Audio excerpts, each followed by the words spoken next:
నీ దయ వల్ల, నీ జాలి వల్ల, నీ ప్రేమ వల్ల, నీ కరుణ వాత్సల్యత వల్ల తండ్రి నాయన నీ ఉచితమైన కృపలో గత కాలమంతా కూడా నీ రెక్కల కింద భద్రపరిచి మొదటి నెలలో 15 రోజుల వరకు నాయన నీ కృపలో, దయలో, నీ సన్నిధి, నీ దృష్టి, నీ హస్తాన్ని తోడుగుంచి నన్ను మమ్మల్ని ప్రాణంతో బ్రతికిచ్చిన విధానం బట్టి నీ కృతజ్ఞత స్తోత్రాలు చెల్లించుకుంటున్నాం తండ్రి. ఇప్పటి వరకు నీ బిడ్డలు మరి అనేక విషయాలను బట్టి ప్రార్థించారు ప్రభా, నీకు వందనాలు. సమస్తాన్ని విని సమయం కొద్దిగానైనా నువ్వు సహాయం చేస్తున్న విధాన్ని బట్టి నీకే వెళ్ళలేని కృతజ్ఞత స్థుతులు స్తోత్రాలు చెల్లించుకుంటున్నాం. బిడ్డలందరినీ బలపరచండి, స్థిరపరచండి. మీ ఆత్మతో నింపండి, మీ జ్ఞానంతో, శక్తితో, బలంతో, వివేక విచక్షణతో నింపండి ప్రభా. నీకు వందనాలు, కృతజ్ఞత స్తోత్రాలు చెల్లించుకుంటున్నాం నాయన. మానవుడు రొట్టె వలన కాదు గాని దేవుని నోట నుండి వచ్చిన ప్రతి మాట వల్ల జీవిస్తాడని సెలవిచ్చావు ప్రభా. నీకు వందనాలు, కృతజ్ఞత స్తోత్రాలు తండ్రి. అయ్యా మేము శారీరకంగా భోంచేస్తున్నాం. ఆధ్యాత్మిక జీవితంలో పెరగాలి, ఎదగాలి, మా జీవితాన్ని సరిచేసుకోవాలి, మా ప్రవర్తన దిద్దుకోవాలి, నీ మార్గంలో నడవాలి, నమ్మకంగా అంతం వరకు విధేయత, పరిశుద్ధత, నీతి, పవిత్రత, భయము, భక్తి కలిగి ఉండాలంటే ఈ ఉదయకాల సమయంలో తండ్రి మీ మాటలను బట్టి మేము జీవింపబడతాం కాబట్టి నాయన జ్ఞాపం చేసుకోండి ప్రభా. మీ యొక్క దాసులు మీ యొక్క సిలువ చాటును ప్రభా మరుగుపరుచుకోండి. తన జ్ఞానం, తన ఆలోచనలు కాకుండా ప్రభా మీ జ్ఞానంతో నింపండి. మీ తెలివి వివేక విచక్షణతో నింపండి. మేము ఏ మాటలైతే కొదువై ఉన్నామో మాతో మాట్లాడమని ప్రార్థిస్తున్నాం తండ్రి ప్రభా. మీరు మాట్లాడుచుండగా ప్రాణం, ఆత్మ, శరీరం 3 ఏకీభవించినట్లు సహాయం చేయండి. ప్రాణాత్మల్లోకి, మూలుగుల్లోకి నీ వాక్యం చొరబడినట్లు సహాయం చేయండి. హృదయ అంతరంగాలు మార్చడానికి నీ వాక్యం ద్వారా కృప చూపించండి. మా యొక్క తలంపులు, ఆలోచనలు, ఉద్దేశాలు మార్చండి. నీ పరిశుద్ధ అభిషేకం చెప్తున్న వారి మీద మాతో కూడా మా ఆత్మతో మా అమ్మలు కూడా మీ ఆత్మతో నింపమని ప్రార్థిస్తున్నాం తండ్రి. చెవిగలవాడు వినును గాక అన్నావు తండ్రి ప్రభా. ప్రాణం, ఆత్మ, శరీరం 3 ఏకీభవించి నీ మాటలు వెంటనే సహాయం చేయండి. అనాలోచన తీసేయండి, భక్తిహీనత తీసేయండి, సోమరితనం తీసేయండి, నిద్రపోతనాన్ని తీసేయండి. ప్రభా మీరే కార్యం చేయండి. మీరే మీ ఆత్మతో నింపి ఈ యొక్క జూమ్ మీటింగ్‌లో ఎందరైతే ఉన్నామో ఎవరెవరికి ఏ మాటలు అవసరమై ఉన్నాయో ప్రభా, ఎవరెవరికి ఏ అవసరతలున్నాయి, ఎవరెవరు ఏ బాధలో ఉన్నారో, ఎవరెవరు ఏ సమస్యలో ఉన్నారు, ఎవరెవరు ఇరుకులో ఉన్నారు, ఎవరెవరు ఇబ్బందుల్లో ఉన్నారు అన్నీ మీకు తెలుసు కనుక ప్రభా అందరితో నాతో మాతో మీరే మాట్లాడి ఆది నుండి అంతవరకు మర్యాదగా క్రమంగా మీరుండి జరిగించి మీ నామానికి మాత్రమే ఘనత మహిమలు తెచ్చుకోమని మా ప్రభువును రక్షకుడైన యేసుక్రీస్తు నామములో ప్రార్థించి స్తుతించి అడిగి బ్రతిమాలు వేడుకొంచున్నాము తండ్రి. ఆమేన్. ఆమేన్. ఆమేన్. ప్రైజ్ లార్డ్ సిస్టర్ గారు. దేవుని నామానికి మహిమ కలుగును గాక. Praise the lord. కూడి వచ్చిన పరిశుద్ధులందరికీ దేవుని నామంలో వందనాలండి. ఈ సమయంలో మనకు వాక్యాన్ని అందించడానికి దైవాను చిత్తముగా ఏర్పరచబడినటువంటి డాక్టర్ ప్రవీణ్ కుమార్ అయ్య గారు మనకు వాక్యాన్ని అందించడానికి సిద్ధంగా ఉన్నారండి. అయ్యగారు అందరికీ సుపరిచితులే. కొత్త వారి కోసం, సభా మర్యాద కోసం చిరు పరిచయం. అయ్యగారిని పరిచయం చేయడం గౌరవంగా భావిస్తా ఉన్నాను. డాక్టర్ ప్రవీణ్ కుమార్ అయ్య గారు ఆర్థోపెడిక్ సర్జన్ గారండి. వీరు దక్షిణ భారతదేశంలో ప్రముఖ ఎన్‌జీఓకు డైరెక్టర్‌గా సేవలందిస్తా ఉన్నారు. వారి ప్రియ సతీమణి గారు డాక్టర్ మినీ ఫియానా గారు. వీరు జనరల్ సర్జన్‌గా సేవలందిస్తా ఉన్నారు. వీరికి 2 కుమార్తెలు. వీరిని, వీరి కుటుంబాన్ని దేవుడు దీవించిన విధానాన్ని బట్టి దేవునికి వందనాలండి. Welcome to brother. ప్లీజ్ అండి డాక్టర్ గారు. Thank you brother. Praise the lord. ప్రభు అయిన యేసుక్రీస్తు నామంలో అందరికీ వందనాలండి. మరి ఈరోజు మన కొరకు ఏర్పాటు చేసిన మరి దేవుని వాక్యాన్ని చూసుకుందాము. చిన్న ప్రార్థన చేసుకొని మొదలు పెడతాము. సర్వోన్నత స్థలములో ఆసీనుడైనటువంటి మా తండ్రి, గొప్ప దేవ, అత్యున్నత సింహాసనం మీద ఆసీనుడైనటువంటి మా నాయన, ఈ ఉదయకాలంలో మేము అందరం ఒక చిన్న గుంపుగా చేరి ఈ పరిశుద్ధ నామాన్ని స్తుతించడానికి, కీర్తించడానికి ఇచ్చిన సమయాన్ని బట్టి వెరలేని స్తుతులు స్తోత్రాలు చెల్లిస్తున్నాం తండ్రి. మీరు ఆయన మాకు ఇవ్వబోతున్నటువంటి వాక్యోపదేశాన్ని బట్టి మిమ్మల్ని స్తుతిస్తున్నాం నాయన. అయ్యా, మీ మాటలను మేము గ్రహించుకొని మా హృదయంలో భద్రపరుచుకొని మీకు మహిమకరంగా మా జీవితాలను మేము కొనసాగించడానికి నాయన వాక్యాన్ని అపవాది దొంగలించకుండా ప్రభువా ప్రతి ఒక్కరి హృదయంలో అది మండింపజేయడానికి ఆయన మీ కృపలో మమ్మల్ని అందరినీ జ్ఞాపకం చేసుకోమని కొద్ది విన్న పని సిద్ధిస్తున్నాము, అడిగి వేడుకుంటున్నాం తండ్రి. ఆమేన్.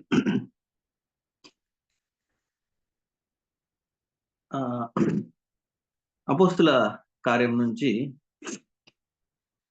13వ అధ్యాయంలో 13 నుంచి 52 వరకు మనం చూస్తే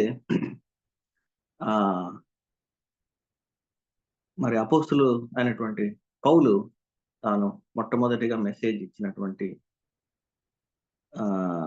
మాటలు ఫస్ట్ సెర్మన్ అని మనం చెప్పొచ్చు. చూస్తే దేవుని యొక్క వాక్యానికి ఎంత ఇంపార్టెన్స్ ఉందో, ఆయన మాటలు ఎంత విలువైనవో, అవి మన జీవితాలను ఏ విధంగా ప్రభావితం చేస్తాయో అనేది అక్కడ ఎంతో చక్కగా రాయబడింది. 13 నుంచి మనము కొన్ని 18 వరకు చూద్దాము. తర్వాత పౌలును అతనితో కూడా ఉన్నవారును ఓడ ఎక్కి పాపు నుండి బయలుదేరి పెంపులియాలోనున్న పెర్గేకు వచ్చిరి. అతట యోహాను వారిని విడిచిపెట్టి యెరూషలేమునకు తిరిగి వెళ్ళెను. అప్పుడు వారు పెర్గే నుండి బయలుదేరి పిసిదియాలోనున్న అంతియోకకు వచ్చి విశ్రాంతి దినమందు సమాజ మందిరంలోనికి వెళ్ళి కూర్చుండి ధర్మశాస్త్రమున ప్రవక్తల లేఖములను చదివిన తర్వాత, సమాజ మందిరపు అధికారులు, సహోదరులారా, ప్రజలకు మీరు ఏదైనా బోధనా వాక్యము చెప్పవలెనని ఉన్నడల చెప్పుడని వారికి వర్తమానం చేసిరి. అప్పుడు పౌలు నిలబడి చేసైగ చేసి ఇట్లనెను, ఇశ్రాయేలీయులారా, దేవునికి భయపడువారులారా వినుడి. ఇశ్రాయేలును ఈ ప్రజల దేవుడు మన పితరులను ఏర్పరచుకొని వారు ఐగుప్తు దేశమందు పరదేశంలో ఉన్నప్పుడు ఆ ప్రజలను హెచ్చించి తన భుజబలము చేత వారిని అక్కడ నుండి తీసుకొని వచ్చి ఇంచుమించు 40 ఏండ్ల మట్టుకు అరణ్యములో వారి చేష్టలను సహించెను. మరియు కానాను దేశంలో 7 జాతుల వారిని నాశనం చేసి వారి దేశంలోని వీరికి స్వాస్థ్యముగా పంచి ఇచ్చెను. ఇంచుమించు 450 సంవత్సరముల ఇట్లు జరిగినట్టు తర్వాత ప్రవక్త అయిన సమూయేలు వరకు ఆయన వారికి న్యాయాధిపతులను దయచేశారు. ఇది ఈ 13 నుంచి చివరి వరకు మనం చూస్తే ఏమి మనకు అది తెలియజేస్తుందంటే, దేవుని యొక్క వాక్యము మన జీవితాల్లో ఎటువంటి ప్రభావాన్ని చూపుతుంది, ఎటువంటి ప్రభావం అది మనల్ని ప్రభావితం చేస్తుంది అని మనం చెప్పొచ్చు. యెషయా గ్రంథంలో 55వ అధ్యాయంలో ఒక మాట ఉంటుంది. యెషయా గ్రంథం 55:11 వచనంలో, నిష్ఫలముగా నా యొద్దకు 10వ వచనంలో,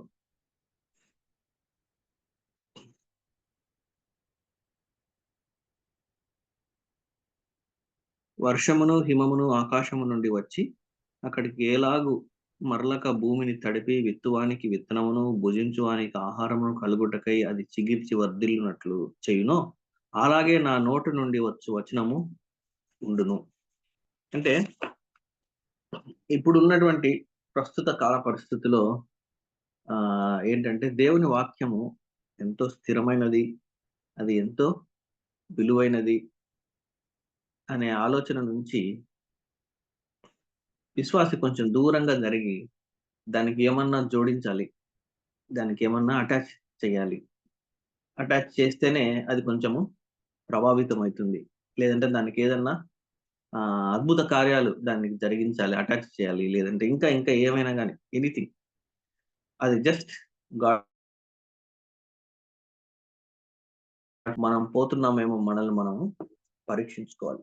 దేవుని వాక్యం ఏం చెప్తుందంటే, ఆయన వాక్యము స్థిరమైనది, అది ఆయన నోట నుంచి వచ్చినది, అది ఖచ్చితంగా జరుగుతుంది.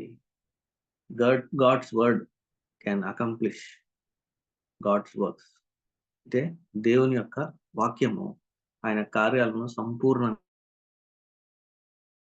నమ్మకాన్ని నుంచి మనం ఏమన్నా దూరంగా జరుగుతున్నామా, లేదంటే మన యొక్క మినిస్ట్రీ ఏ థాట్ ప్రాసెస్ మీద ఉంది,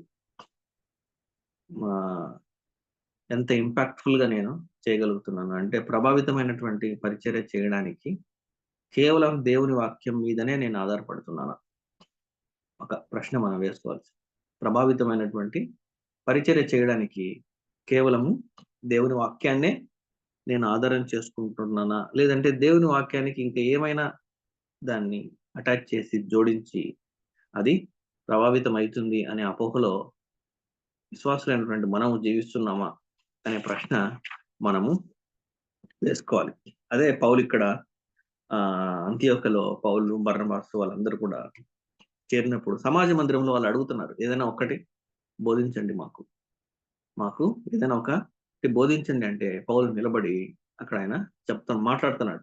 ఆ ప్రాసెస్ అంతా మనం చూస్తే దాన్ని 3గా విభజించవచ్చు. మొట్టమొదటిది దేవుని వాక్యము చేసే ఆశ్చర్య క్రియలు, దేవుని వాక్యం చేసే ఆశ్చర్య క్రియలు. రెండోది దేవుని వాక్యము విన్నవారి జీవితాల్లో అది ఎలా ప్రభావితము చేస్తుంది. మూడోది దాన్ని ఎలా మనము అప్లై చేసుకోవాలా, అన్వయించుకోవాలా అనేది. మొట్టమొదటి చూస్తే దేవుని వాక్యము ఆశ్చర్య క్రియలను జరిగిస్తుంది అనేది మనం చూస్తే 17, 18 ఇవన్నీ కూడా ఏం చేస్తున్నాయంటే హిస్టరీని, 19, 20 ఇవన్నీ కూడా హిస్టరీని తెలియజేస్తున్నాయి. అంటే God's participation and revolution in history అని మనం చెప్పొచ్చు. అంటే చరిత్రలో ఎటువంటి క్రియాశీలకంగా దేవుడు పాల్గొని, చరిత్రలో క్రియాశీలకంగా ఆయన పాల్గొని తను తాను వెల్లడిపరచుకోవడం. చరిత్రలో క్రియాశీలకంగా ఆయన పాల్గొని తను తాను వెల్లడిపరచుకోవడం. అయితే మనం చూడొచ్చు, మనిషి పాపం చేసి మరి ఏదోను తోట నుంచి తోసివేయబడిన తర్వాత ఎన్నో తరాలు వాళ్ళు, మరి ఎన్నో జనరేషన్స్ దేవునికి వ్యతిరేకంగా ఉన్న వాళ్ళు ఉన్నారు. మరి దేవుని ప్రేమించి నమ్మకంగా ఉన్న వాళ్ళు కూడా ఉన్నారు. అయితే మనిషి పాపం చేసినాడు కదా అని దేవుడు తోసివేసి, ఇంకా నీకు నాకు ఎటువంటి సంబంధం లేదు, అవిధేయత చూపినావు, ఇంకా నీకు నాకు ఎటువంటి సంబంధం లేదని తోసివేయలేదు. కానీ ఆయన టైం టు టైం ఈ పార్టిసిపేటెడ్ ఇన్ హిస్టరీ. అంటే చరిత్రలో ఆయన ఒక క్రియాశీలకమైనటువంటి పాత్ర పోషించి తను వెల్లడిపరుచుకున్నాడు తన ప్రజలకు. ఏ విధంగా ఆయన అద్భుత కార్యాలు జరిగినాయి. ఈ ట్రూత్స్, ఇవన్నీ ఈ సత్యాలన్నీ కూడా మనం గమనిస్తే ఇవన్నీ ఏదో అపోహలు కాదు, లేదంటే వ్యక్తిగతమైనటువంటి అనుభవాలు కాదు, లేదంటే ఏదో ఫిలాసఫీని ఆధారం చేసుకొని, మనిషి ఒక జ్ఞానాన్ని ఆధారం చేసుకొని జరిగినట్టు. కానీ ఇవన్నీ ఆబ్జెక్టివ్ అండ్ వెరిఫైడ్ అని మనం చెప్పొచ్చు. అంటే బాహ్యమైనవి, విశేషమైనవి మరియు స్పష్టమైనటువంటి నిజాలు, చరిత్రలో జరిగినటువంటి స్పష్టమైనటువంటి నిజాలు. ఆయన తను తాను టైం టు టైము చరిత్రలో ఆయన పాల్గొని తను వెల్లడిపరుచుకుంటూ వచ్చినాడు. ఎందుకంటే సింపుల్ గా చెప్పాలంటే to ensure our faith in God, అంటే దేవుని పట్ల మన యొక్క విశ్వాసాన్ని నిర్ధారించడానికి ఆయన టైం టు టైం ఆయనను వెల్లడిపరుచుకుంటూ వస్తున్నాడు. ఎందుకంటే ఆ విశ్వాసము it should be based on objective and verified facts. ఆ విశ్వాసము it should be based on objective, బాహ్యమైనటువంటి, విశేషమైనటువంటి, స్థిరమైనటువంటి, నిజమైనటువంటి ఫ్యాక్ట్స్. సత్యాలను ఆధారం చేసుకొని మన విశ్వాసము నిర్ధారించబడాలి. లేదంటే ఏదో అపోహలను, మనిషి యొక్క జ్ఞానాన్ని బట్టి, అపోహలను బట్టి, లేదంటే వ్యక్తిగత అనుభవాలను, అభిప్రాయాలను బట్టి నిర్ధారించబడకూడదు.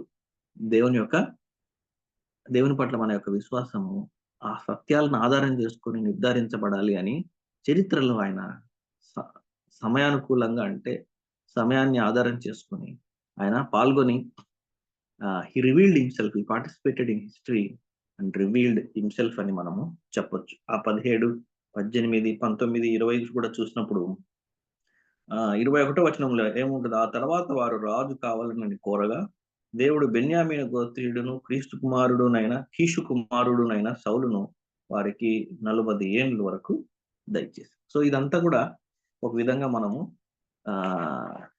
చెప్పాలంటే ఇది ఒక ఇట్స్ ఏ ఆబ్జెక్టివ్ ఫౌండేషన్ అని చెప్పొచ్చు. అంటే బాహ్యమైనటువంటి లేదంటే విశేషమైనటువంటి పునాది. మొట్టమొదటి ఆశ్చర్య క్రియలు ఏంటంటే, ఒక విశేషమైనటువంటి పునాది ఏర్పడింది. అది ఏంటంటే God participating and revealing himself. అంటే అతను తను వ్యక్తపరుచుకున్నాడు, వెల్లడి చేసుకున్నాడు తన ప్రజలకు. ఎలా అంటే మన యొక్క విశ్వాసము, ఆయన పట్ల మనకున్న విశ్వాసాన్ని నిర్ధారించడానికి. రెండవది, మనము రెండవ ఆశ్చర్య కార్యం ఏంటంటే ఆ అద్భుతమైనటువంటి నెరవేర్పు జరగడం, అమేజింగ్ ఫుల్ఫిల్మెంట్ అని కూడా మనం చెప్పవచ్చు. 23 నుంచి 37 వరకు ఆయన యొక్క వాగ్దానము యేసుక్రీస్తు ప్రభు ద్వారా నెరవేర్చబడడం. 23 నుంచి 37 వరకు మనము చదివితే 23వ వచనము మనం చూద్దాము. అతని సంతానము నుండి దేవుడు తన వాగ్దానము చొప్పున ఇశ్రాయేలు కొరకు రక్షకుడగు యేసును పుట్టించెను. ఇది దీనికి మనకు చాలా లేఖనాలు ఉన్నాయి, చాలా చాలా పాత నిబంధనలు ఉన్నాయి. అయితే ఇర్మియా గ్రంథంలో 23వ అధ్యాయంలో మనము ఒక మాట చూడొచ్చు. ఇర్మియా గ్రంథము 23:5-6 వచనాలు మనం చూస్తే, యెహోవా ఇలాగు ఆజ్ఞ ఇచ్చుచున్నాడు, రాబో దినములలో నేను దావీదునకు నీతి చిగురును పుట్టించెదను. అతడు రాజై పరిపాలన చేయును. అతడు వివేకముగా నడుచుకొనొచ్చు కార్యము జరిగించును. భూమి మీద నీతి న్యాయములను జరిగించును. అతని దినములలో యూదా రక్షణ నందు, ఇశ్రాయేలు నిర్భయముగా నివసించును. యెహోవా మనకు నీతి అని అతనికి పేరు పెట్టుదు. అంటే ఇంతకుముందు పరిపాలించిన రాజులు ఎవరు కూడా వివేచన మరియు న్యాయము కొంతకాలం ఉన్నారు, కానీ మళ్ళీ తప్పిపోయినారు. అయితే ఇప్పుడు రాబోయే రాజు ఆయన భూమి మీద ఏం చేస్తాడంటే నీతిని స్థాపించి ఆయనకి ఏమని పేరు? The lord hour righteousness. The lord hour, ఇంగ్లీష్లో ఏమంటుందంటే the lord hour shall be called as lord hour righteousness. అంటే నీతిమంతులు కానీ మనకు ఆయన ఏం చెప్తున్నాడు అంటే లార్డ్ ఇస్ అవర్ రైచియస్నెస్. దేవుడు ఆయనే మన నీతిమంతుడు. నిజంగా ఈరోజు ఆ మాట, ఆ వాక్యము లార్డ్ అవర్ రైచియస్నెస్ అనే వాక్యము ఏ విధంగా మన జీవితాల్లో how did we own it అనే ప్రశ్న మనము వేసుకోవాలి. ఆ మాటని how did we own it? Lord is our righteousness, ఆయన నీతిమంతుడు. తెలుగులో మనం ఇంకా చూస్తే యెహోవా మనకు నీతి అని అతనికి పేరు పెట్టబడింది. యెహోవా మనకు నీతి. How did we own it, how much we own it అనే ప్రశ్న మనం వేసుకోవాలి. ఎందుకంటే చాలాసార్లు ఇది ఇంప్యూటెడ్ రైచియస్నెస్ అని మనము ఎలా ఉన్నాం అంటే ఈ నీతి ఆపాదించబడిన నీతిని ఎంత మనం how did we own it అనే ప్రశ్న మనం వేసుకోవాలి. ఆపాదించబడింది కదా అని దాని పట్ల మనము నిర్లక్ష్య వైఖరులతో ఉన్నామా? ఇది నా ప్రమేయం ఏం లేకుండా దేవుని కార్యం వలన జరిగింది ఈ నీతి అని ఆలోచన కలిగి ఉన్నామా?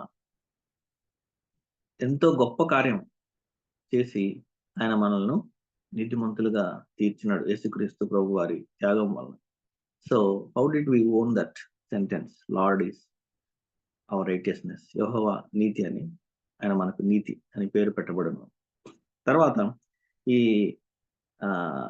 అందుకే మిమ్మల్ని పరిపాలించిన రాజులు వాళ్ళు కొంతకాలం మట్టుకే వాళ్ళు జ్ఞానం కలిగి ఉన్నారు, కొంతకాలం మట్టుకే నీతిని తీర్చినారు, నీతితో పరిపాలించినారు. అయితే ఇప్పుడు రాబోయే రాజు నిరంతరం ఎప్పటికీ ఆయన నీతిమంతుడు, భూమి మీద నీతిని స్థాపించి వివేచనతో నీతితో దీన్ని పరిపాలిస్తాడు. నిజంగా ఎంత గొప్ప ఇది అని మనం చెప్పొచ్చు. రెవల్యూషన్ ఇది. ఇంకా ఎప్పటికీ స్థిరంగా he will be more wise and more just అనే మాట నిజంగా ఎంతో విలువైనది అని ఈరోజు మనం పరిగణిస్తున్నామా అనే ప్రశ్న కూడా మనము వేసుకోవాల్సి ఉంటుంది. అలాగే 24-25లో కూడా మనం చూస్తే యోహాను గురించి అక్కడ రాయబడింది. యెషయా గ్రంథంలో కూడా ఒక మాట మనం చూసుకొని ముందుకు పోదాం. యెషయా గ్రంథము 40వ అధ్యాయము 3వ వచనంలో కూడా ఆయన గురించి రాయబడి ఉంటుంది. ఆలకించుడి, అడవిలో ఒకడు ప్రకటించుచున్నాడు, ఎట్లనగా అరణ్యములో యెహోవాకు మార్గము సిద్ధపరచుడి, ఎడారిలో మా దేవుని రాజమార్గము సరళము చేయుడి. అలాగే యెషయా గ్రంథము 8వ అధ్యాయము 14వ వచనంలో కూడా ఒక మాట ఉంటుంది. అయితే ఆయన ఇశ్రాయేలు యొక్క 2 కుటుంబములకు తగులు రాయిగాను అభ్యంతరము కలిగించు బండగాను ఉండును, యెరూషలేము నివాసులకు బోనుగాను చిక్కువలగాను ఉండును. అంటే దానికి అర్థం ఏంటంటే, ఎవరైతే ఆయన అంగీకరిస్తారో ఆయన వారికి ఒక రక్షణ కోటగా ఉంటాడు. ఎవరైతే రిజెక్ట్ చేస్తారో is a stumbling black, he will be a stumbling black. ఎవరైతే ప్రభువుని గర్వమైన హృదయంతో అంగీకరించకుండా తోసివేస్తారో వారికి ఆయన అడ్డుబండగా ఉంటాడు. ఎందుకంటే యూదులు ఆయనను తిరస్కరించినారు. అదే అక్కడ మనము యెషయా గ్రంథం 8వ అధ్యాయము 14వ వచనంలో మనము చూడొచ్చు. 27 నుంచి 29 వరకు కూడా మనం చూస్తే యెరూషలేములో కాపురముండు వారును వారి అధికారులను ఆయననైనను ప్రతి విశ్రాంతి దినమున చదవబడుచున్న ప్రవక్తల ప్రవచనములైనను గ్రహింపక ఆయనకు శిక్ష విధించుట చేత ఆ వచనములను నెరవేర్చిరి. ఆయన యందు మరణమునకు తగిన హేతువేదియు కనబడకపోయినను ఆయనను చంపించవలనని వారు పిలాతును వేడుకొని. అయితే ఈ వచనాలన్నీ మనం చూస్తే వాళ్ళు తిరస్కరించినారు, దేవుని యొక్క వాక్యాన్ని తిరస్కరించినారు, ప్రభువుని తిరస్కరించినారు, ఆయనను సిలువకు అప్పగించినారు. సో ఈ రోజు మనము యేసుక్రీస్తు ప్రభు చేత నీతిమంతులుగా తీర్చబడిన మనము ఆయన వాక్యము మన జీవితాల్లో ఎటువంటి ప్రభావాన్ని చూపుతుంది? నిజంగా మనం ఆ వాక్యము కేవలము ఆ వాక్యాన్ని ఆధారం చేసుకొని మన జీవితము నడుస్తుందా, లేదంటే దేవుని యొక్క వాక్యానికి కాదు, వాక్యం ఒక్కటే సరిపోదు, నా జీవితంలో దేవుని కార్యాలు జరిగించడానికి ఆయన వాక్యం ఒక్కటే సరిపోదు, ఇంకా దానికి ఏమైనా నేను చెయ్యాలా అనే తపనతో మనం ఏమన్నా ప్రాకులాడుతున్నామా అనే ప్రశ్న కూడా మనం వేసుకోవాలి. ఎందుకంటే చాలా సార్లు అంటే నేను కొంతమందిని గమనించినప్పుడు వారు ఈ సంఘంలో కొన్ని రోజులు ఉండి వాళ్ళకి నచ్చక మళ్ళీ ఇంకో సంఘానికి పోతారు, ఆ సంఘంలో కొన్ని రోజుల నుండి నచ్చక ఇంకొక సంఘానికి పోతారు, అలా హాపింగ్ చేస్తుంటారు. అంటే వారికి కావాల్సింది, అంటే వారు వినాల్సింది మరి బహుశా అక్కడ ఆ సంఘములు బోధించలేదేమో. అయితే ఏం కావాలి? దేవుని చేత నీతిమంతులుగా తీర్చబడిన విశ్వాసమైనటువంటి నీకు నాకు దేవుని వాక్యం ఒక్కటే సరిపోతుంది. దేవుని కార్యాలు సంపూర్ణంగా నెరవేర్చడానికి మన జీవితాల్లో ఆయన వాక్యం ఒక్కటే చాలు. దానికి ఏది కూడా జోడించాల్సినటువంటి అవసరత లేనే లేదు. అలాగే 30వ వచనంలో కూడా మనం చూస్తే ఆయన అయితే దేవుడు మృతులలో నుండి ఆయనను లేపెను, ఆయన గలిలయ నుండి యెరూషలేమునకు తనతో కూడా వచ్చిన వారికి అనేక దినములు కనపడెను, వారు ఇప్పుడు ప్రజల ఎదుట ఆయనకు సాక్షులై ఉన్నారు. సేమ్ అదే మళ్ళా యేసుక్రీస్తు ప్రభు పునరుత్థానుడైన తర్వాత అదే జరుగుతుంది. మళ్ళా he's revealing himself, he's participating. ఆయన నిర్ధారిస్తున్నాడు తన పట్ల యొక్క విశ్వాసాన్ని. ఏ విధంగా నిర్ధారిస్తున్నాడంటే క్రియాశీలకంగా పాల్గొని ఆయన హీ యూజ్డ్, ఇంకా చెప్పాలంటే హిస్టరీని ఒక సాధనంగా చేసుకొని, ఒక వెహికల్ గా చేసుకొని హీఈస్ రివీలింగ్ హిమ్సెల్ఫ్. ఆయన యొక్క సత్యాలను టైం టు టైం ఆయన మనకు బయలుపరుస్తున్నాడు. సో అదే యేసుక్రీస్తు ప్రభు గురించి ఇక్కడ మళ్ళీ ఆయన వారు ఇప్పుడు ప్రజల ఎదుట ఆయనకు సాక్షులై ఉన్నారు. తర్వాత 2వ కీర్తన గురించి కూడా మనము ఇక్కడ చూడొచ్చు. 32, 33 కలిసి ఉంటాయి.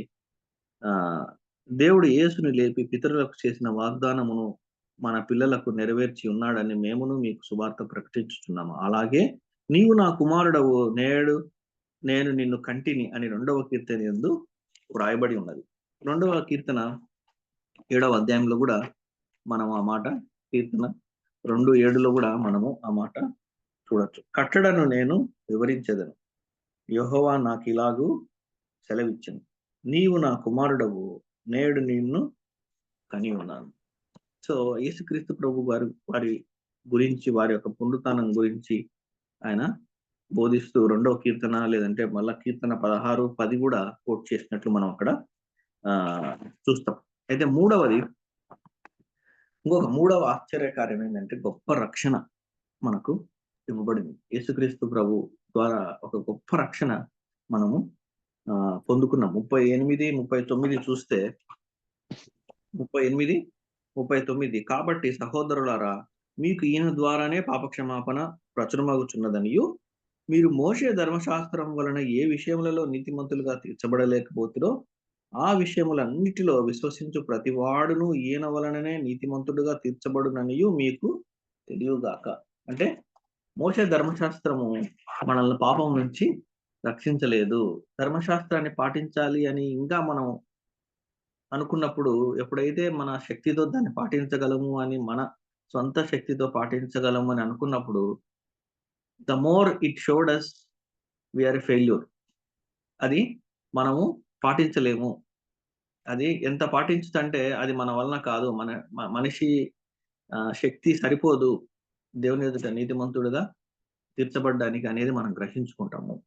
మనం లాస్ట్ టైం చదివినప్పుడు కూడా ఒక కోర్టుని చూసాం. Law demands what it cannot give, grace gives what it cannot demand.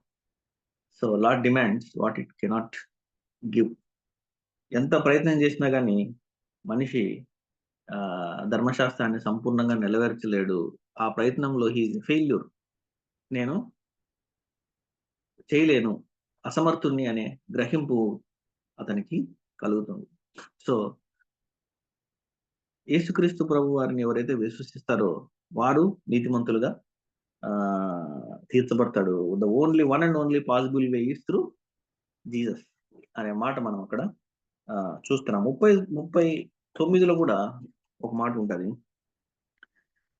And by him all that believe are justified from all things. 2 సార్లు ఆల్ అని ఇక్కడ రాయబడింది. And by him all that believe are justified from all things అంటే మొట్టమొదటి అందరూ, all people అని మనం చెప్పొచ్చు మొట్టమొదటి. రెండోది ఆల్ సిన్స్ వితౌట్ డిస్టింక్షన్. అంటే ఎవరైతే యేసుక్రీస్తు ప్రభువును విశ్వసిస్తారో వారందరూ రక్షింపబడతారు, అన్ని పాపముల నుండి రక్షింపబడతారు. అందులో ఏమీ భేదం ఉండదు. అదే మనము చూస్తే, మీరు మోషే ధర్మశాస్త్రం వలన ఏ విషయములలో నీతిమంతులుగా తీర్చబడలేకపోతారో ఆ విషయములన్నిటిలో విశ్వసించు ప్రతి వాడును ఈయన వలనే నీతిమంతునిగా తీర్చబడునని మీకు తెలియగాక. సో తర్వాత మనము గమనిస్తే ఈ అన్ని పాపములు అంటే మనం since of omission and since of commission, present, future, past అన్నిటి నుండి యేసుక్రీస్తు ప్రభు వారు మనల్ని విడిపించినాడు. ఆయన శిలువ కార్యం వలన సంపూర్ణంగా మనము పాపం నుంచి విడిపించబడ్డాము, నీతిమంతులుగా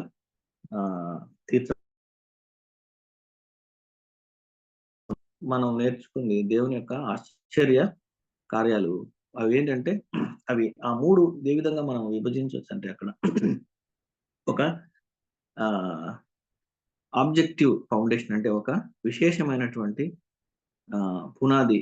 రెండవది అద్భుతమైనటువంటి నెరవేర్పు జరిగింది 23 నుంచి 37 వరకు.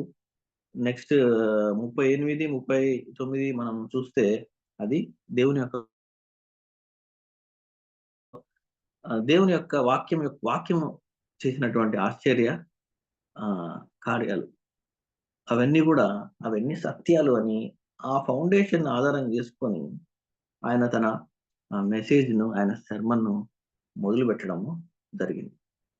ఏ విధంగా ఆయన చరిత్రలో పాల్గొని తాను వెల్లడిపరుచుకున్నాడు అనే దాన్ని ఆధారం చేసుకొని, ఆ ఫౌండేషన్ ఆధారం చేసుకొని ఆయన దేవుని యొక్క వాక్యము ఎటువంటి ఆశ్చర్య కార్యాలను జరిగించింది చరిత్రలో అనేది చెప్తూ, రెండవదిగా ఏ విధమైనటువంటి ప్రభావాన్ని అది చూపుతుంది దేవుని వాక్యము ఏ విధమైనటువంటి ప్రభావాన్ని అది మనకు చూపుతుంది అనేది మనకు ఏ విధంగా మనం దానికి రెస్పాండ్ కావాలి. 40 and 41 మనం చూస్తే, ప్రవక్తల గ్రంథమందు చెప్పబడినది మీ మీదికి రాకుండా చూచుకోండి. అదేమనగా, ఇదిగో తిరస్కరించు వాళ్ళారా ఆశ్చర్యపరుడి, నశించుడి. మీ దినములలో నేను ఒక కార్యము చేసేదను. ఆ కార్యము ఒకడు మీకు వివరించినను మీరెంత మాత్రము నమ్మరని. అయితే సేమ్ మాటనే మనకు హబకుకు గ్రంథంలో అది ఉంటుంది. మొదటి అధ్యాయము 5వ వచనంలో ఉంటుంది. అంటే మాటలు విన్నారు మీరు, విన్న మీరు ఏమంటున్నారు?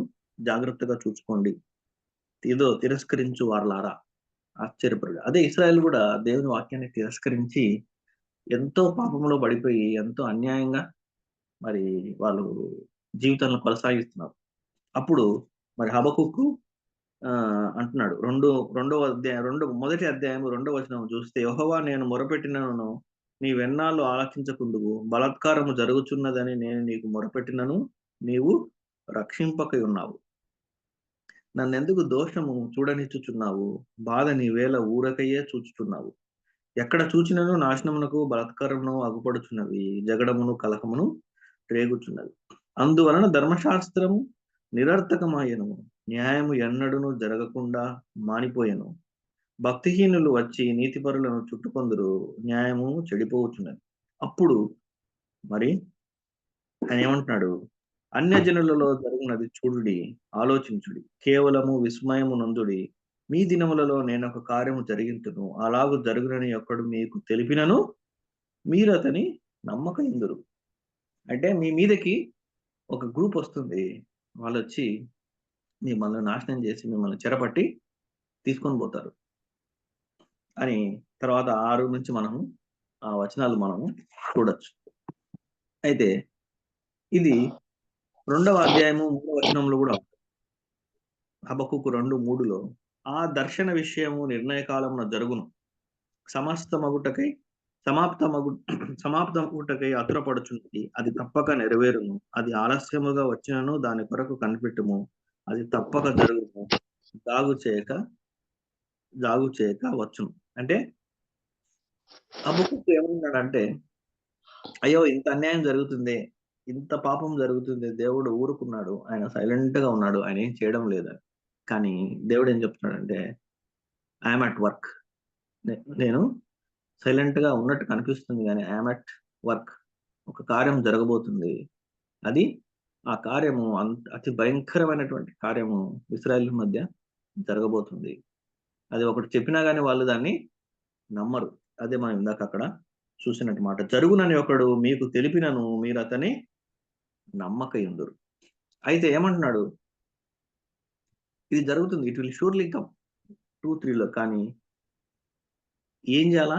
2:4లో మనం చూస్తే చాలా క్లియర్ గా రాయబడింది, వారు యథార్థపరులు కాక తమలో తాము అతిశయపడుదురు, అయితే నీతిమంతుడు విశ్వాసం మూలముగా బ్రతుకును. ఎవరైతే మీలో విశ్వాసం కలిగి ఉన్నారో మీరు గట్టిగా పట్టుకోండి. ఇశ్రాయేల్ ప్రజలు వచ్చి బబులోనీయులు వచ్చి మిమ్మల్ని సర్వనాశనం చేస్తారు, మిమ్మల్ని చెరపట్టుకొని పోతారు. కానీ గర్వపడిన వాళ్ళు తమలో తాము అతిశయపడదు, అయితే నీతిమంతుడు విశ్వాసం మూలముగా బ్రతుకు.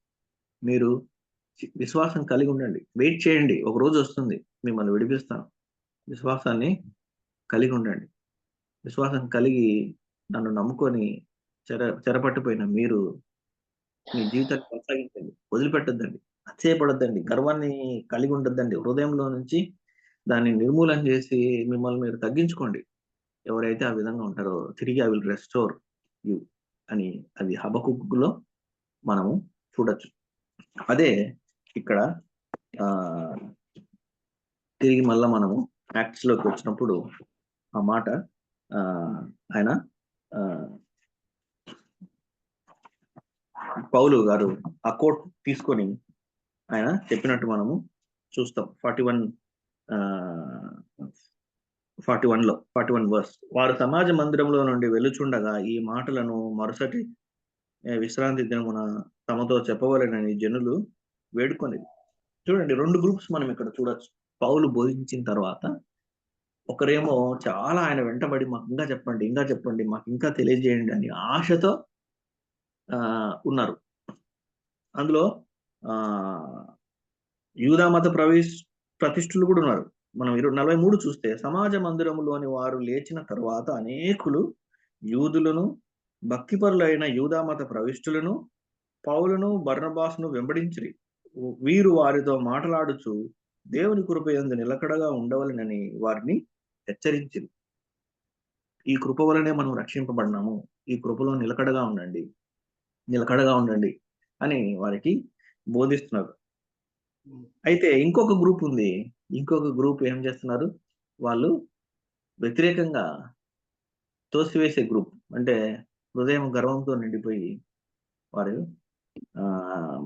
మాకే దేవుడు, అన్యజనులకు దేవుడు కానే కాదు అనే ఉద్దేశంతో వారు తోసివేసినట్లు మనం ఇక్కడ చూస్తాం. యూదులు జనసమూహములను చూసి మత్సరముతో నిండుకొని దూషించుచు సౌలు చెప్పిన వాటికి అడ్డము చెప్పిరి.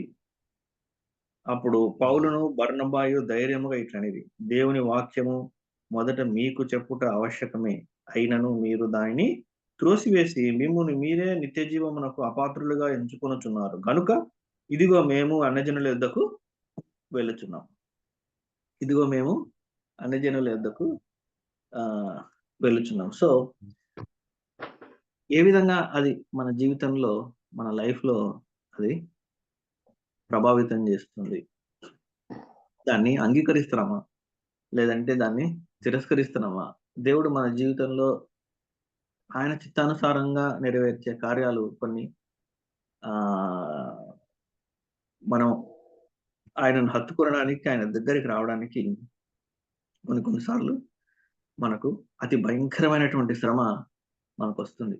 ఆ సమయంలో మనం తగ్గించుకొని మరి ఆయన నమ్ముకొని విశ్వాసంతో ముందుకు పోతున్నామా, లేదంటే తిరస్కరించి మన ఇష్టానుసారంగా స్వబుద్ధితో మన ఇష్టానుసారంగా మనము జీవిస్తున్నామా అనే ప్రశ్న మనము వేసుకోవాలి. ఆ తర్వాత ఏ విధంగా ఆ వాక్యాన్ని మనము, మూడవదిగా ఏ విధంగా వాక్యాన్ని మనము అన్వయించుకోవాలా అనేది కూడా మనము చూడాల. 47వ వచనం చూస్తే మనము, ఏలయనగా నీవు బూదిగంతముల వరకు రక్షణార్థముగా ఉండునట్లు నిన్ను అన్యజనులకు వెలుగుగా ఉంచి ఉన్నాను అని ప్రభువు మాకు ఆజ్ఞాపించను. యెషయా గ్రంథము 49లో కూడా మనం ఈ మాట చూడొచ్చు. యెషయా గ్రంథము 49:6లో ఈ మాట వ్రాయబడింది. నీవు యాకోబు గోత్రపు వారిని ఉద్ధరించున్నట్లును, ఇశ్రాయేలులో తప్పింపబడిన వారిని రప్పించున్నట్లును నా సేవకుడవై ఎండుట ఎంతో స్వల్ప విషయము. బూదిగంతముల వరకు నీవు నేను కలుగజేయు రక్షణకు సాధనమగుటకై అన్యజనులకు వెలుగై ఉండునట్లు నిన్ను నియమించి ఉన్నాను. అలాగే మత్తయి సువార్త 28, 19, 20లో కూడా సేమ్ మాట ఉంటుంది. అపోస్తుల కార్యంలో 1:8లో కూడా మనం ఆ మాటను చూడొచ్చు. అయితే తిరస్కరించినారు కాబట్టి మేము అన్యజనుల దగ్గరికి పోతున్నాము అని వాళ్ళు చెప్పినప్పుడు మనం చూస్తే 49:50లో ప్రభువు వాక్యం ఆ ప్రదేశం అంతటా వ్యాపించను గాని యూదులు భక్తి మర్యాదలు గల స్త్రీలను, ఆ పట్టణపు ప్రముఖులను రేపి పౌలును బర్నబాను హింస కలుగజేసి వారి తమ ప్రాంతముల నుండి వెళ్ళగొట్టింది. సో విల్లింగ్ టు దేవుని వాక్యము మీద మనం ఇందాక చెప్పినట్టు అది అన్వయించుకున్నప్పుడు చాలాసార్లు we have to undergo persecution and suffering. ఖచ్చితంగా ఆ పర్సిక్యూషన్, సఫరింగ్ మన జీవితంలో ఉంటుంది. We should be willing to suffer for it. దాని కొరకు మనం ఖచ్చితంగా బాధపడాలి, నిర్ణయించుకోవాలి. ఎందుకంటే మనము ఎన్నో సార్లు, ఎన్నో చరిత్రలో ఎన్నో అంశాలను మనం చూసాము. మరి అపోస్తులు ప్రభు పునరుద్ధరణ అయిన తర్వాత ఎంతో పర్సిక్యూషన్కు వాళ్ళు గురైనారు. వాళ్ళు అంగీకరించి దాన్ని అర్థం చేసుకొని తమ తమ జీవితాలను దేవునికి అర్పించుకున్నారు. అయితే అన్యులు మాత్రం ఎంతో సంతోషంగా ఉన్నారు. వారిని రేపి బర్నబాను హింస కలిగజేసి ప్రాంతం నుండి వెళ్ళగొట్టిరి. 48 మనం చూస్తే అన్యజనులు ఆ మాట విని సంతోషించి దేవుని వాక్యమును మహింపరిచిరి. మరియు నిత్య జీవమునకు నిర్ణయింపబడిన వారందరూ విశ్వసించిరి. ఈ మాట కొంచెము ఇది నిత్య జీవమునకు నిర్ణయింపబడిన వారందరూ విశ్వసించిరి అనే మాట చాలా కాంట్రవర్షియల్ థింగ్ గా పరిగణిస్తారు. కానీ ఇది గ్రీక్ భాషలో కూడా ఆ మాటకి ఆర్డైన్డ్ అని ఉంటుంది. నిర్ణయింపబడిన వారు, ఆర్డైన్డ్. దాన్ని గ్రీక్ లో టెటగమెనాయ్ అంటారు. టెటగమెనాయ్. అయితే అది ఆ పదము it has only single occurrence. Last time కూడా మనం ఒక పదం చూసాం, సింగిల్ అకరెన్స్ ఏ ఉంది. సో కొన్ని సింగిల్ అకరెన్సెస్ అంటే కాంకార్డెంట్ ఎంట్రీస్ లేవు. అంటే సింగిల్ అకరెన్స్ ఒక చోట మాత్రమే రాయబడి ఉన్న పదాలు కొన్ని ఉన్నాయి. సో అటువంటి పదాల విషయంలో కొంత ఏమవుతుంది, డిబేట్ జరుగుతుంది. కానీ మరియు నిత్య జీవమునకు నిర్ణయింపబడిన వారందరూ విశ్వసించిరి అనేది కొంత మనం యోహాను సువార్తలో నుంచి తీసుకుంటే మనకు కొంత క్లారిటీ వస్తుంది. యోహాను సువార్త 10వ అధ్యాయంలో ఒక యేసుక్రీస్తు ప్రభు చెప్పిన మాటలను మనం గమనిస్తే 27 నుంచి చూస్తే, నా గొర్రెలు నా స్వరం వినును, నేను వాటిని ఎరుగుదును, అవి నన్ను వెంబడించును, నేను వాటికి నిత్య జీవము నిచ్చుచున్నాను గనుక అవి ఎన్నటికీ నశింపవు, ఎవడును వాటిని నా చేతిలో నుండి అపహరింపడు, వాటిని నాకిచ్చిన నా తండ్రి అందరికంటే గొప్పవాడు కనుక నా తండ్రి చేతిలో నుండి ఎవడును వాటిని అపహరింపలేడు. అంటే తండ్రి హూ డిసైడ్స్, ఎవరు యేసుక్రీస్తు ప్రభువుకు గొర్రెలను అప్పగించడానికి ఎవరు డిసైడ్ చేస్తారు? తండ్రి అయిన దేవుడే ఆయనకు గొర్రెలను ఇవ్వాలి. ఆయనకి ఇచ్చిన గొర్రెలను ఆయన ఏం చెప్తున్నాడు? ఎవ్వడు కూడా నన్ను అపహరింపలేడు. నాకు ఇచ్చిన గొర్రెలకు ఖచ్చితంగా 100% నిత్య జీవం ఇవ్వడమే నా పని. ఆ 3 వచనాలు మనం చదివితే కొంత క్లారిటీ మనకు వస్తుంది.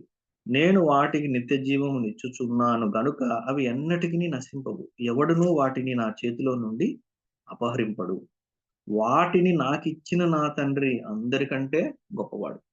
ఎవరు అనుగ్రహిస్తున్నారు యేసుక్రీస్తు ప్రభుకు మనల్ని? తండ్రి అయిన దేవుడు మనల్ని ఆయనకు అనుగ్రహిస్తున్నాడు.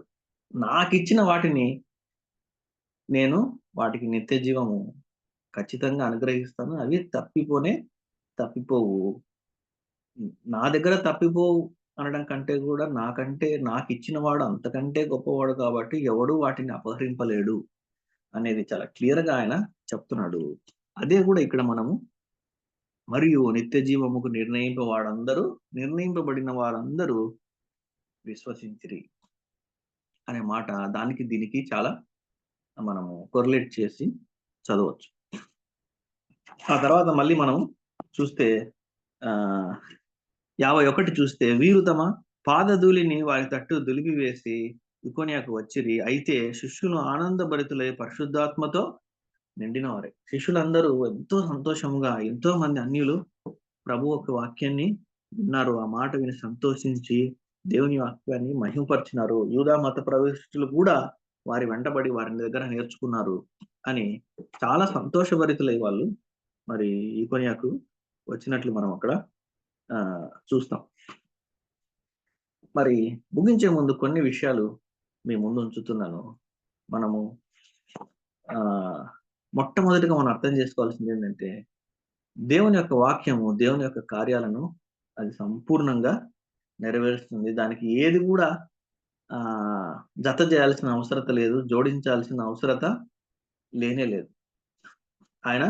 రెండవది, ఆయన చరిత్రలో క్రియాశీలకంగా పాల్గొని తను తాను వెల్లడిపరుచుకుంటూ వచ్చినాడు, సత్యాలను వెల్లడిపరుస్తూ వచ్చినాడు. ఎందుకంటే మన యొక్క విశ్వాసము ఆయనలో మన యొక్క విశ్వాసాన్ని నిర్ధారించడానికి ఆయన అలా చేసినాడు. తర్వాత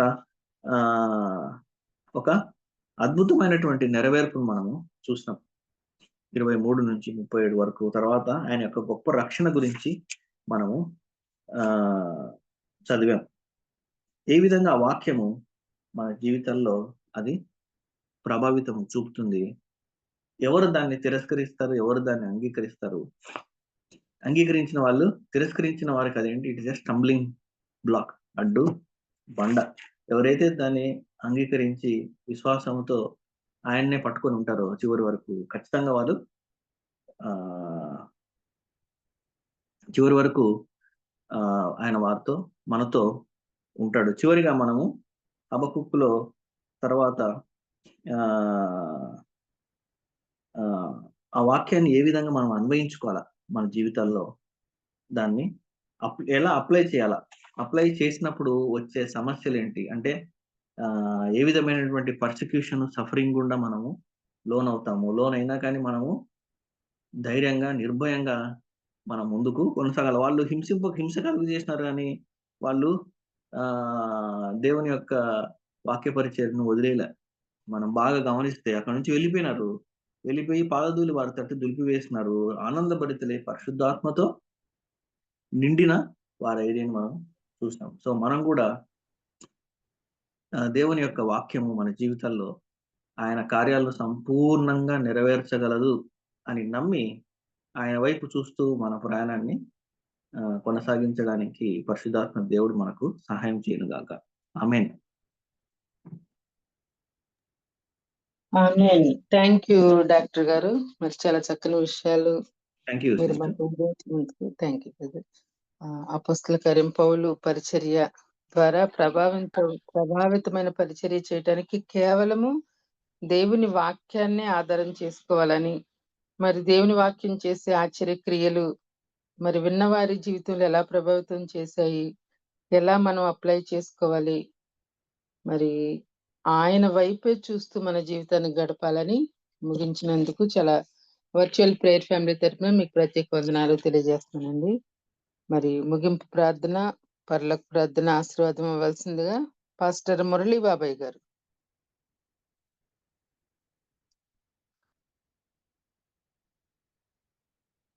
ఒకవేళ మురళీ బాబాయ్ గారు లేనట్లయితే బ్రదర్ జామి రవికుమార్ గారిని కోరుతున్నానండి.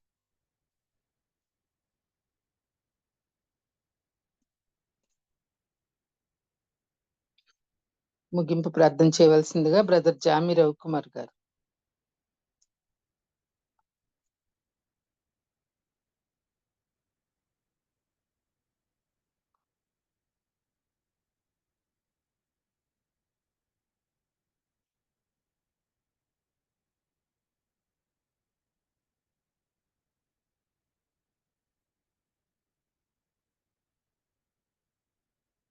పాస్టర్ విజయ్ కుమార్ గారు ఉన్నారండి?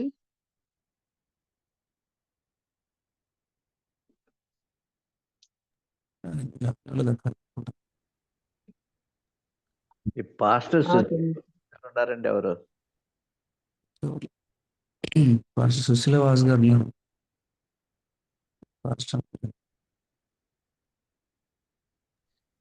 నేను ప్రార్థన చేస్తాను. జామరకుమారి గారు వచ్చారు. పరిశుద్ధమైన తండ్రి, నీ బంగారు పదాలు కొందరం ప్రభావ, నీ ప్రేమను బట్టి కృపను బట్టి వందనాలు తండ్రి. మా జీవితాల్లో ప్రభావ నువ్వు తండ్రిగా దేవుడిగా ఉండి తండ్రి మాకు చేస్తున్న సహాయం బట్టి వందనాలు తండ్రి. ఉదయకాల సమయంలో ప్రభావ నీ వాక్యం వినడానికి తండ్రి మాకు ఇచ్చిన ప్రభావ శ్రేష్టమైన సమయాన్ని బట్టి ప్రార్థన చేస్తున్నాం ప్రభావ. దేవతను ప్రభు ఎత్తుబడి వాక్యం తండ్రి 30 దొంతులుగా ప్రభావ, 60 దొంతులుగా, 100 దొంతులుగా ఫలం విషయమని ప్రార్థన చేస్తున్నాం ప్రభావ. దాసుని వాక్యం చెప్పిన బిడ్డలను ప్రభు దీవించండి, ఆశీర్వదించండి. ఇంకా అనేక స్థలాల్లో ప్రభు బహుబలంగా వాడబడ్డానికి ప్రభు నీకు చూపించమని ప్రార్థన చేస్తున్నాను తండ్రి. ఈ విధంగా ప్రతిరోజు తండ్రి వాక్యం వినడానికి తండ్రి మాకు ఇచ్చిన ప్రభ ఈ శ్రేష్టమైన ప్రభ ప్లాట్ఫామ్ బట్టి ప్రభ మీకు ప్రత్యేక వందనాలు తెలియజేస్తున్నాను తండ్రి. మీ దాసులు ప్రభ డాక్టర్ ప్రవీణ్ కుమార్ గారిని ప్రభ ప్రత్యేకంగా దీవించమని తండ్రి ఆయన చేస్తున్న సేవను కుటుంబాన్ని ఆశీర్వదించమని ప్రార్థన చేస్తున్నాం ప్రభ. మా జీవితంలో మేము కేవలం వాక్యం విని విడిచిపెట్టేవారు కాకుండా ప్రభ వాక్యానుసారంగా జీవించగలిగే కృప దయచేయమని ప్రార్థన చేస్తున్నాను. అదేవిధంగా తండ్రి ప్రతిరోజు ప్రభా ఉదయకాల సమయంలో ప్రభా లోకం చూడక ముందు నుంచి చూడడానికి, లోకంతో మాట్లాడక ముందే ప్రభా నీతో మాట్లాడడానికి ప్రభా మాకు ఇచ్చిన ప్రభా శ్రేష్టమైన ప్రభా సమయాన్ని బట్టి నీకు వందనాలు చెల్లించుకుంటూ ఉన్నాం ప్రభా. దీన్ని ఏర్పాటు చేసిన బావి రత్నాకర్ గారిని వారి కుటుంబాన్ని ప్రత్యేకంగా ఆశీర్వదించండి ప్రభా. సహాయం చేసి సహకరిస్తున్న దేవతండి ప్రభా. అతని ప్రభా జాన్సన్ గారిని, స్వరూప్ గారిని, ఝాన్సీ గారిని, అదేవిధంగా ప్రసిద్ధ గారిని కూడా జ్ఞాపకం చేసుకో ప్రభా. బిడ్డలందరినీ దీవించండి. మీరు చేసిన పరిశ్రమ దేవుడు అన్వేషణ కాదని సెలవు ఇచ్చావు ప్రభా. అదేవిధంగా అనేక మంది తల్లులు ప్రభా ప్రార్థన చేయించుండగా, ప్రభావం స్థుతించుండగా, కనపరచుండగా వారితో కలవడానికి మాకు ఇచ్చిన ఈ సమయాన్ని బట్టి వందనాలు చెల్లించుకుంటూ, అదేవిధంగా ప్రభా అనేక మంది బిడ్డలు అనారోగ్యంతో ఉన్నారయ్యా. రాబర్ట్ జేమ్స్ గారిని జ్ఞాపకం చేసుకోండి. అదేవిధంగా ప్రభా వంశకృష్ణ గారిని జ్ఞాపకం చేసుకోండి. ఇంకా అనేక మంది ప్రభా జ్ఞాపకం తేజ గారిని జ్ఞాపకం చేసుకోండి ప్రభా. ఇంకెవరైతే అనారోగ్యంగా ఉన్నారో ప్రభా వీళ్ళందరినీ ముట్టి స్వస్థపరిచి బలపరిచి ఆరోగ్యత నింపమని, ఆర్థిక ఇబ్బందుల్లో కుటుంబ సమస్యల్లో ఉన్న ప్రతి ఒక్కరిని ప్రభా తాకమని, 2020 సంవత్సరం దీవెనకర సంవత్సరం మా జీవితంలో మార్చమని, ప్రేమ చేయవలసిన ప్రతి పనులను సూటి మార్గాన్ని చూపించమని ఈ చిన్న ప్రార్థన మా ప్రభులు ప్రియకుమారుడైన యేసుక్రీస్తు నామమున వేడుకుంటున్నాం పరమ తండ్రి. ఆమేన్. పరలోకమందున మా తండ్రి, మీ నామం పరిశుద్ధపరచబడిన గాక, మీ రాజ్యం వచ్చును గాక, మీ చిత్తం పరలోకమందు నుండి భూమి మీద నెరవేరును గాక. మాకు కావాల్సిన మా దయచేయము, మనసును క్షమించే ప్రకారం మనం క్షమించము, మమ్మల్ని శోధనలో తేకని తప్పించము. ఎందుకంటే రాజ్యము, బలము, మహిమ నిరంతరం ఉన్నావు తండ్రి. ఆమేన్. మన తండ్రి అయిన దేవుని ప్రేమ, కుమారుడైన యేసుక్రీస్తు కృప, పరిశుద్ధాత్మకి అన్యోన్య సహవాసము మన తోడు నడిపించును గాక. ఆమేన్. ఆమేన్. ఆమేన్. థ్యాంక్ యూ జామిరావు కుమార్ గారు. మరి ప్రార్థించిన జామిరావు కుమార్ గారికి, అలాగే వాక్యం అందించిన డాక్టర్ ప్రవీణ్ కుమార్ గారికి ప్రత్యేక వందనాలండి. ఈ మెసేజెస్ అన్ని రికార్డ్ చేయబడుతున్నాయండి, యూట్యూబ్ లో అవైలబుల్ గా ఉంటాయి. బాబి రత్నాకర్ అని టైప్ చేస్తే మీకు అందుబాటులో ఉంటాయండి. ప్రత్యేకంగా మీరు ప్రవీణ్ కుమార్ గారు చెప్పిన వాక్యాలు మీరు వినాలని ఆశపడితే మరి ఆ బాబి రత్నాకర్ అని ఛానల్లోకి వెళ్తే ప్లేలిస్ట్ వస్తుందండి. దానిలో వారి ఫోటోతో సహా వస్తాయి మీకు. అంతకుముందు చెప్పిన వాక్యాలన్నీ మీరు వినొచ్చండి. ఇవన్నీ చక్కగా విందాము, మన బ్రతుకును మార్చుకుందామండి. థ్యాంక్ యూ అండి. జాయిన్ అయిన అందరికీ వందనాలండి. టెక్నికల్ గా సపోర్ట్ చేస్తున్న తేజ అన్నకు కూడా ప్రత్యేక వందనాలండి. హ్యావ్ ఎ నైస్ డే అండి. ముగించుకుందామండి.